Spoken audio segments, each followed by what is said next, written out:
જો પથ્થર આ ભાઈ આયા હથોડીને ટાંકણું લઈ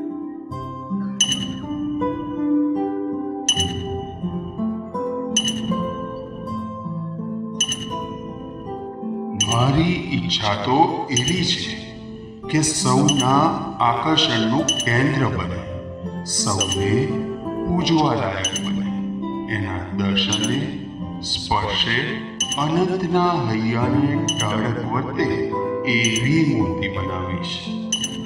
આ કોનો ઈશક છે? શિલ્પીનો. એમ ભગવાનને સત્પુરુષ છે ને શિલ્પી છે. આપણે પથ્થરને ઠેકાણે છે. આ બધાને મૂર્તિ જેવા કરવા છે ભાઈ, એટલે અથાડાને ટાંકણા લે છે. એક ને હું ક્યારનો જોઉં છું કે પેલો શિલ્પી તને કેટલું હેરાન કરે છે. ઘડી ટાંકણું ને ઘડી હથોડી લઈને તારા તો ભૂક્કા બોલાવા બેઠો હોય એવું કરે છે. કાંઈક તો દયા રાખવી જોઈએ ને. મારા ભૂકા બોલાવા? ના ના ના, એ તો મારો સુંદર ઓપ આપી રહ્યા છે. મારામાંથી મૂર્તિ બનાવી છે ને, એટલે મારામાં મૂર્તિ સિવાયનું જે વધારાનું છે તે ટાંકણું ને હથોડી લઈને કાઢવા મથી રહ્યા છે. આ શિલ્પી તારામાંથી મૂર્તિ ઘડશે, પણ ત્યાં સુધી તને કેટલું કષ્ટ પડશે તેનો વિચાર તને નથી આવતો?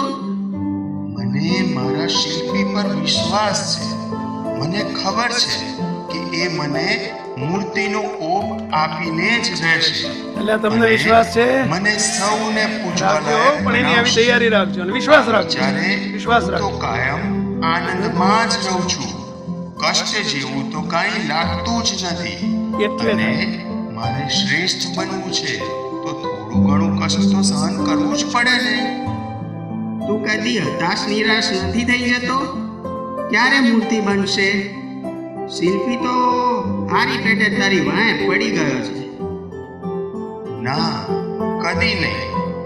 મને તો અંતરે એ વાતનો આનંદ વર્તે છે કે મને શ્રેષ્ઠ શિલ્પી મળ્યા છે. આ શિલ્પીનો મને મૂર્તિ બનાવવાનો કેટલો આગ્રહ છે. એમના આગ્રહ સામે દ્રષ્ટિ કરું છું એટલે કદી હતાશ નિરાશ નથી થવાતું. આ શિલ્પીનો માણસ આવ્યો, જો એને ટોકને ટાંકણા ખમે છે. શિલ્પી નહીં, એનો માણસના ટાંકણા ખમે છે ભાઈ. નાના સંતોને અપમાન એની ટોકણી ગમાડીએ.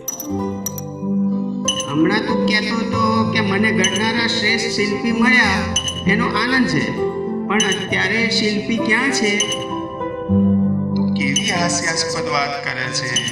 આ કોઈ ચીલાચાલુ વ્યક્તિ નથી. આ મારા શિલ્પીના કહેવાથી જ મને ઘડી રહ્યા છે. પોતાની જાતે કશું નથી કરતા. એ જે કરે છે એ પણ બાય ઓર્ડર. મને એમનો એટલો જ સ્વીકાર છે. આને તો કોઈ વાતે એના શિલ્પીનો સહેજ પણ અભાવ જ નથી આવતો. મને શ્રેષ્ઠ શિલ્પી મળ્યા છે એમ કેમ કહું છું તે સાંભળ. આગળ તમે જ્યાંથી પસાર થઈને આવ્યા ત્યાં મારા જેવા ઘણા પથ્થરના ગચિયા હતા, ખરું ને? હા. એમાંથી શું મૂર્તિ બનતી હતી? ના, એના રમકડા કે 4 રસ્તા પર મૂકવાના સ્ટેચ્યુ બનતા હતા. કેટલાક તૈયાર હતા. તમે મને પૂછ્યું તેમ તેમને પૂછ્યું હોત તો જરૂર જવાબ આપત કે અમારું ભવિષ્ય શું તેનું કાંઈ નક્કી નથી. સ્ટેચ્યુ પર વર્ષો સુધી રજ ચડશે, કોઈ સંભાળ નહીં લેવાય. જ્યારે મને મારું ભવિષ્ય ઉજળું જણાય છે. હજારોનો હું વંદનીય બનીશ. લોકો મને પૂજશે, દર્શન અર્ચન પૂજન કરશે. એથી આગળ કહું તો જેને ઘડનાર જ નથી મળ્યા તેની કેવી દયનીય હાલત.